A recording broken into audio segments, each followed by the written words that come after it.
નમસ્કાર મિત્રો, આપણે આની પહેલાના લેક્ચરમાં ડિફરન્શિયલ ઇલેક્ટ્રિક ટ્રેક્શન સિસ્ટમમાં ડીસી ટ્રેક્શન સિસ્ટમ શું છે એ જોયું હતું. જે તમે આગળ જોવા માટે અહીંયા આપેલી લિંક ઉપર ક્લિક કરશો એટલે આની આગળનો તમને જે લેક્ચર છે ડીસી ટ્રેક્શન સિસ્ટમનો એ જોવા મળશે, કે જેમાં આપણે વાત કરેલી કે કઈ રીતના પહેલાના વખતમાં જે 1925માં ભારતમાં શરૂઆત થઈ હતી બોમ્બેમાંથી, એ જે ટ્રેન હતી એ ડીસી ટ્રેન હતી. અને ડીસી ટ્રેનનું હું તમને થોડીક વાત કરી દઉં તો જેથી રિવાઇન્ડ થઈ જાય કે ડીસી ટ્રેનમાં આપણે 1500 વોલ્ટ આપતા હતા, જેને લીધે શું થતું હતું કે જે ડીસી સિસ્ટમ છે તો એમાં ઇનિશિયલ ટોર્ક છે એ વધારે હોય છે, એટલા માટે ડીસી સિસ્ટમનો યુઝ થતો હતો. અને એ વખતમાં એટલે કે 1925 પહેલા આઝાદી પહેલાના સમયમાં ઓલ ઓવર વર્લ્ડમાં ડીસી સિસ્ટમનો યુઝ થતો હતો. જ્યારે હવે આપણે આજે જોવા જઈ રહ્યા છીએ એસી ટ્રેક્શન સિસ્ટમ, બરાબર. તો એસી ટ્રેક્શન સિસ્ટમમાં 3 પ્રકાર છે: single phase low frequency, single phase high frequency અને 3 ફેઝ લો ફ્રીક્વન્સી, બરાબર. તો આ ત્રણેયનો આપણે એનાલિસિસ કરશું કે કઈ રીતના આ ટ્રેક્શન સિસ્ટમમાં ઉપયોગી થાય છે, બરાબર. તો સૌથી પહેલા આની જ્યારે શરૂઆત થઈ છે એ થઈ છે 1957માં, બરાબર. 1957માં આની શરૂઆત થઈ છે એસી ટ્રેક્શન સિસ્ટમમાં, કે જેમાં 25 કેવી એટલે કે 25000 વોલ્ટ આપવામાં આવે છે. મિત્રો પાછું રિમાઇન્ડ કરાવી દો કે જ્યારે ડીસી સિસ્ટમની અંદર 1500 વોલ્ટ આપવામાં આવતા હતા, બરાબર, જ્યારે એસી સિસ્ટમમાં 25000 વોલ્ટ આપવામાં આવે છે, બરાબર. તો અહીંયા જે આપણે વાત કરીએ છીએ કે સિંગલ ફેઝ લો ફ્રીક્વન્સી, બરાબર. તો અહીંયા આપણને આ સિંગલ ફેઝ લો ફ્રીક્વન્સી માટેનો બ્લોક ડાયાગ્રામ આપેલો છે, બરાબર. હવે સિંગલ ફેઝ અને લો ફ્રીક્વન્સી એટલે કે કેટલી, તો કે 25 હર્ટ્ઝ, બરાબર. હવે એસી સિસ્ટમ અહીંયા આપણે થોડુંક સમજી લઈએ, બરાબર, કે આ એસી સિસ્ટમ એટલે શું, બરાબર. જે આપણે એવું નથી કે એસી ટ્રેક્શન સિસ્ટમમાં આપણે એસી મોટરનો જ યુઝ કરી અને લોકોમોટિવ ચલાવીએ, બરાબર. લોકોમોટિવ એટલે ઇનિશિયલ એન્જિન, બરાબર. એસી ટ્રેક્શન સિસ્ટમનો મતલબ એવો છે કે આપણી સપ્લાય સિસ્ટમ છે એ એસી હશે, બરાબર. જેમ કે આપણે અહીંયા વાત કરીએ છીએ કે આ લોકોમોટિવ છે સિંગલ ફેઝ લો ફ્રીક્વન્સીમાં આપણે ઇનિશિયલ વોલ્ટેજ હાઈ વોલ્ટેજ આપીએ છીએ અને 50 હર્ટ્ઝ ફ્રીક્વન્સી જે આપણી સપ્લાય સિસ્ટમ છે, બરાબર. હવે આપણે શું કરીએ છીએ તો ફ્રીક્વન્સી કન્વર્ટરનો યુઝ કરીએ છીએ. શું કામ? તો કે આપણે લો ફ્રીક્વન્સીની વાત કરીએ છીએ. તો લો ફ્રીક્વન્સી શા માટે? કારણ કે જ્યારે ફ્રીક્વન્સી લો થાય છે અને એના કમ્પેરમાં વોલ્ટેજ પણ જો ઓછો હોય, બરાબર. અહીંયા હાઈ વોલ્ટેજ લખેલું છે પણ એ હાઈ વોલ્ટેજનું પ્રમાણ ઓછું હોય છે, બરાબર. કમ્પેરેટિવલી હાઈ વોલ્ટેજ હોય છે પણ હાઈ વોલ્ટેજને પણ રિડ્યુસ કરવામાં આવે છે. જ્યારે ફ્રીક્વન્સી ઓછી હોય છે અને વોલ્ટેજ વધારે હોય છે ત્યારે ઇફેક્ટિવનેસ છે એની વધી જાય છે, બરાબર. એટલા માટે અહીંયા ફ્રીક્વન્સી કન્વર્ટરનો યુઝ કરી અને 50 હર્ટ્ઝ ફ્રીક્વન્સીને 25 હર્ટ્ઝમાં લો ફ્રીક્વન્સીમાં કન્વર્ટ કરવામાં આવે છે. અને આ હાઈ વોલ્ટેજ છે એ લોકોમોટિવને આપવામાં આવે છે. લોકોમોટિવ એટલે કે ઇનિશિયલ એન્જિન, કે જે ઇલેક્ટ્રિક ટ્રેક્શન સિસ્ટમમાં આગળનું જે એન્જિન હોય છે એ, બરાબર. જેમાં આપણે સ્ટેપ ડાઉન ટ્રાન્સફોર્મર રાખેલું હોય છે. સ્ટેપ ડાઉન ટ્રાન્સફોર્મર શું કરે છે? મેં તમને વાત કરેલી એમ કે અહીંયા જે આ હાઈ વોલ્ટેજ છે, બરાબર, આ હાઈ વોલ્ટેજને આપણે સ્ટેપ ડાઉન કરવા પડશે, બરાબર. એટલે કે જે વોલ્ટેજ રિક્વાયર્ડ હશે એટલા વોલ્ટેજમાં આને ડાઉન કરી અને એસી સિરીઝ મોટરથી ચલાવવામાં આવે છે, બરાબર. આજના સમયમાં આ ટેકનોલોજીનો બહુ યુઝ થતો નથી. એના વિશે આપણે થોડું વધારે જોઈએ. સિંગલ ફેઝ લો ફ્રીક્વન્સીમાં તો એમાં ડિસ્ટન્સ છે એ 50 કિલોમીટર થી 80 કિલોમીટર સુધીનું ડિસ્ટન્સ બે સબસ્ટેશનો વચ્ચેનું હોય છે. કારણ કે અહીંયા આપણે સબસ્ટેશનો વચ્ચે ફ્રીક્વન્સી કન્વર્ટર રાખવું પડતું હોય છે, કે જે મેઇન ગ્રીડમાંથી પાવર આવે છે એ 50 હર્ટ્ઝ હોય છે. હવે આપણે એને રિડ્યુસ કરવાનો છે ફ્રીક્વન્સી કન્વર્ટરની મદદથી. તો આપણે અમુક અંતરે ફ્રીક્વન્સી કન્વર્ટર રાખવા પડે છે અને એ જ્યાં જ્યાં સબસ્ટેશનો આવતા હોય છે ત્યાં આપણે રાખી શકીએ છીએ. એટલે અહીંયા સબસ્ટેશનો વચ્ચેનું અંતર 50 થી 80 કિલોમીટર એટલે બહુ સારું ડિસ્ટન્સ કહેવાય, કે જે આપણે મેન્ટેન કરી શકીએ છીએ. તો એવું કઈ રીતે શક્ય છે કે આટલું મોટું ડિસ્ટન્સ 50 કિલોમીટર આમ જોવા જાવ તો 1-2 સિટી પણ આમાં કવર થઈ શકતા હોય છે અને ઘણા નાના મોટા ગામ તો 6-7 ગામ પણ 50 થી 80 કિલોમીટરની અંદર કવર થઈ શકતા હોય છે.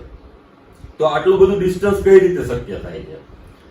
તો એના માટે એક જ જવાબદાર છે કે જે ફ્રીક્વન્સી આપણે લો કરીએ છીએ, બરાબર, તો લો ફ્રીક્વન્સી અને હાઈ વોલ્ટેજ, આના લીધે શું થાય છે કે જેમ હાઈ વોલ્ટેજ હોય છે એમ પાવર લોસ છે એ ઓછો થાય છે, બરાબર. એટલે કે હાઈ વોલ્ટેજના કારણે પાવર લોસનું પ્રમાણ ઘટે છે અને લો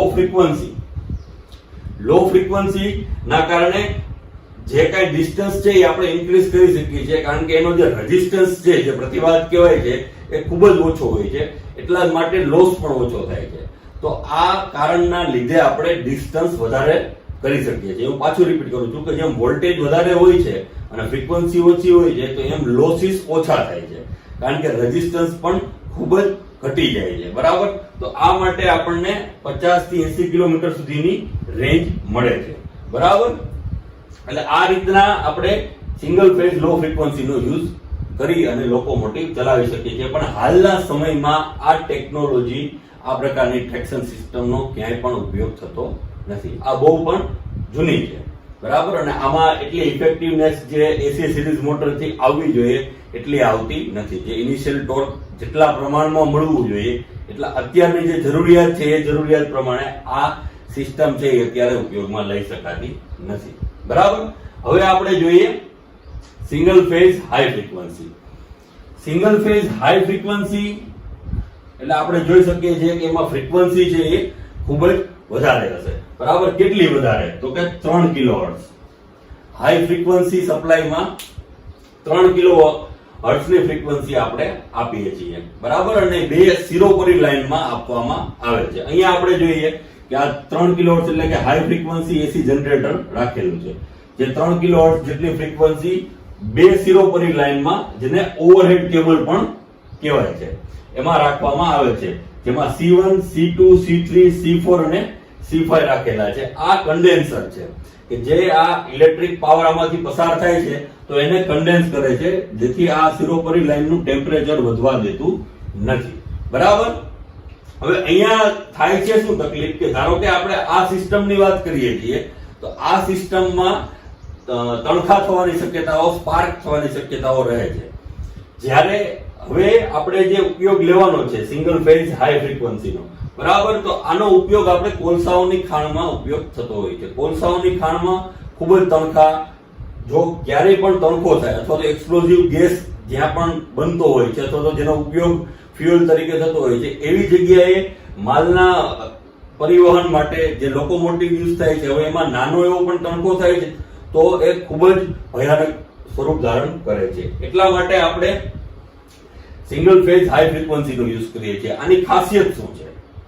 શા માટે આ સ્પાર્ક થવા દેતું નથી અને કઈ ટેકનોલોજી? તેમાં ટેકનોલોજી એક જ છે કે જે શિરોપરી લાઇન છે, બરાબર, એમાંથી જે પાવર લેવામાં આવે છે, ટ્રાન્સફર કરવામાં આવે છે, એ ઇનડાયરેક્ટ ફોર્મમાં કરવામાં આવે છે, બરાબર. અહીંયા જો આપણને દર્શાવેલું છે કે આ જે શિરોપરી લાઇન છે એ શિરોપરી લાઇનમાં અહીંયા 2 તાર પસાર કરેલા છે, એમાં C1, C2 2 કન્ડેન્સર છે અને C3 અને C4 એમ 2 કન્ડેન્સર છે, બરાબર. અહીંયા આ જે ડિસ્ટન્સ રાખેલું છે કે જે રેક્ટિફાયરમાં આ એસી ટ્રાન્સફર થાય છે એ 4 સેન્ટીમીટર નું ડિસ્ટન્સ રાખેલું છે કે જે એનર્જી રિસીવર છે.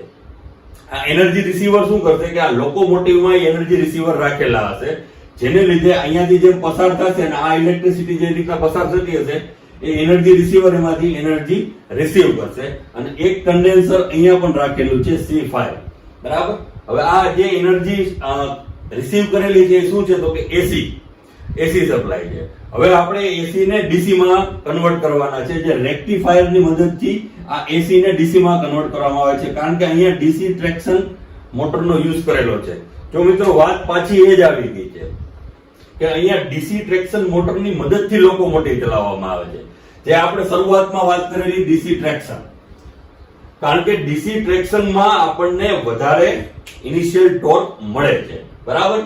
જે આપણને, એટલે અહીંયા આપણે એવું પણ કરવું પડશે કે જે મોટર છે અને આ વોલ્ટેજ છે એ વોલ્ટેજ પણ રિડ્યુસ કરવા પડશે, બરાબર. એટલે આપણને હાઈ ફ્રીક્વન્સીમાં જે આઉટપુટ મળે છે લો વોલ્ટેજ, જે ડીસી વોલ્ટેજ હશે ને ડીસી વોલ્ટેજમાં ડીસી ટ્રેક્શન સિસ્ટમ આપેલી છે, જેનાથી આપણને ઇનિશિયલ ટોર્ક વધારે મળશે. એટલે આ લોકોમોટિવ આપણે અહીંયા દર્શાવેલું છે કે જેમાં આ ડીસી મોટર છે. ડીસી મોટર એ રેક્ટિફાયર માંથી ઇનપુટ લે છે અને પોતે ઇનિશિયલ ટોર્ક વધારે હોવાના કારણે આનો ઉપયોગ પણ ખૂબ જ થાય છે. બરાબર. એટલે આનો યુઝ એવી જગ્યાએ આપણે કરી શકીએ કે જ્યાં એક્સપ્લોઝિવ ફ્યુઅલનો યુઝ થતો હોય છે. બરાબર. જેના કારણે તણખો થવાની શક્યતાઓ રહેતી નથી, કારણ કે અહીંયા 4 સેન્ટીમીટરનું ડિસ્ટન્સ રાખેલું હોય છે અને 4 સેન્ટીમીટર લગીને આર્ક મેક્સિમમ ક્યારેય પણ ઉત્પન્ન થતી નથી. એટલે આ ચાપ ટેકનોલોજીની જે મદદથી આપણે પાવર જનરેટ થાય છે, પાવર ટ્રાન્સફર થાય છે, તેને લીધે આ લોકોમોટિવ ચાલે છે. બરાબર. એટલે આ થયું મિત્રો સિંગલ ફેઝ હાઈ ફ્રીક્વન્સી, કે જ્યાં આપણે ફ્રીક્વન્સી જનરેટરની મદદથી 3 કિલોહર્ટ્ઝ સુધીની ફ્રીક્વન્સી જનરેટ કરીએ છીએ. અને ત્યાર પછી, કારણ કે હવે આપણને એ પ્રશ્ન થશે કે અહીંયા 3 કિલોહર્ટ્ઝ શું કામ, હાઈ ફ્રીક્વન્સીની જરૂરિયાત શું કામ? તો કે અહીંયા આપણે ઇનડાયરેક્ટ ફોર્મમાં એનર્જી ટ્રાન્સફર કરવાની છે, ડાયરેક્ટ કન્ડક્ટિવ ફોર્મમાં ટ્રાન્સફર થઈ શકે એમ નથી. બરાબર. કારણ કે ટ્રેનની સ્પીડ પણ વધારે હોય છે. તો આ ફ્રીક્વન્સીમાં આપણે જ્યારે ઇનડાયરેક્ટ ફોર્મમાં 4 સેન્ટીમીટરનું ડિસ્ટન્સ હોય છે જ્યારે એનર્જી રિસીવર અને ઓવરહેડ કેબલની વચ્ચે, તો ત્યારે આપણે ફરજિયાત પ્રમાણે હાઈ ફ્રીક્વન્સીનો યુઝ કરવો પડે છે. જે નોર્મલ ફ્રીક્વન્સી આપણે 50 હર્ટ્ઝ યુઝ કરીએ છીએ એનાથી ટ્રાન્સફર થઈ શકે નહીં. અને આમ પણ આપણને ખ્યાલ છે કે આપણા જે ઘરે કેબલ હોય છે તો એ આપણને ખ્યાલ છે કે તમે 4 સેન્ટીમીટર નજીક રાખશો એટલે તમને કોઈ કરંટ લાગશે નહીં, એને તમે અડશો તો જ કરંટ લાગશે, કારણ કે એની ફ્રીક્વન્સી છે એ 50 હર્ટ્ઝ હોય છે. જો એની ફ્રીક્વન્સી વધારે હોય, બરાબર, તો આપણને દૂરથી પણ, એટલે આપણને ખબર છે ઓવરહેડ લાઇનમાં આપણે દૂર રહીએ છીએ કારણ કે એની ફ્રીક્વન્સી વધારે હોય છે અને વોલ્ટેજ પણ વધારે હોય છે. તો અહીંયા એ જ વસ્તુ છે, એની ફ્રીક્વન્સી અને વોલ્ટેજ વધારે રાખવામાં આવે છે, જેથી આપણે 4 સેન્ટીમીટરના ડિસ્ટન્સમાંથી પણ એનર્જી ટ્રાન્સફર કરી શકીએ. ત્યાર પછી આપણે ત્રીજું જોઈએ કે 3 ફેઝ લો ફ્રીક્વન્સી. બરાબર. તો 3 ફેઝ લો ફ્રીક્વન્સી કઈ રીતના આ ટ્રેક્શન સિસ્ટમ છે એ વર્ક કરે છે. તો એમાં આપણે જોઈ શકીએ કે 3 ફેઝ એટલે કે 3 ફેઝ આપેલા હોય છે. એટલે ઉપરની જે બે ઓવરહેડ લાઇન છે એ 2 ફેઝ નું કામ કરે છે અને જ્યારે પાટા જે છે એ રિટર્ન કંડક્ટર નું કામ કરે છે. એટલે આમાં રીજનરેટિવ બ્રેકનો પણ ઉપયોગ કરી શકાય છે. હાલમાં આ બધી સિસ્ટમો જે 3 ફેઝ લો ફ્રીક્વન્સી વાળું છે એ યુરોપમાં યુઝ થાય છે અને ખાસ કરીને ઇટલીમાં, કે જ્યાં પહાડી વિસ્તારો હોય છે અને ટ્રેનને ચડવા માટે ઇનિશિયલ ટોર્કની જરૂરિયાત હોય છે વધારે. તો આવા બધા વિસ્તારોમાં, પહાડી વિસ્તારોમાં 3 ફેઝ લો ફ્રીક્વન્સી નો યુઝ થાય છે. બરાબર. કે જેમાં ફ્રીક્વન્સી 25 હર્ટ્ઝ સુધીની હોય છે, કારણ કે લો ફ્રીક્વન્સીની જ્યારે વાત કરવામાં આવે છે એટલે કે 25 હર્ટ્ઝ, જે આપણે આગળ સિંગલ ફેઝ લો ફ્રીક્વન્સીમાં જોયું હોય. બરાબર. અને વોલ્ટેજ છે 3.6 કિલોવોલ્ટ નો વોલ્ટેજ રાખવામાં આવે છે, જેને લીધે આપણે 3 ફેઝ લો ફ્રીક્વન્સી એસી ટ્રેક્શનની મદદથી પહાડી વિસ્તારોમાં ઉપયોગ થાય છે. પણ હાલના સમયમાં અહીંયા આ ઉપયોગ થઈ શકતું નથી. એનું કારણ એક છે કે જે ઇનિશિયલ ટોર્ક મળવું જોઈએ એ નથી મળતું. અહીંયા 3 ફેઝ લો ફ્રીક્વન્સીમાં શું થાય છે કે પાટા છે રિટર્ન કંડક્ટર તરીકે વર્તે છે અને જે એની સ્પીડ હોય છે એ એક સરખી હોય છે.